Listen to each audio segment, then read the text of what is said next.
Let's go! Luto po tayo ngayon ng corned beef. Ayan, nag-fry po tayo ng potato at ni-slice ko siya ng mahaba. Maiba naman. At ngayon, nag-spray na po tayo ng garlic and onion. At ilagay na po natin ang ating corned beef na buo-buo. Yan, durug-durugin natin siya.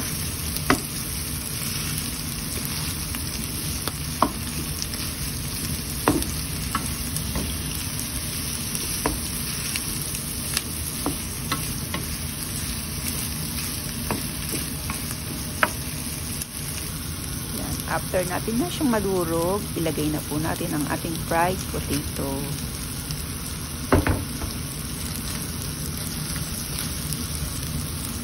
Then, lagyan na po rin natin ng seasoning like salt. Yan, luto na po ang ating corned beef.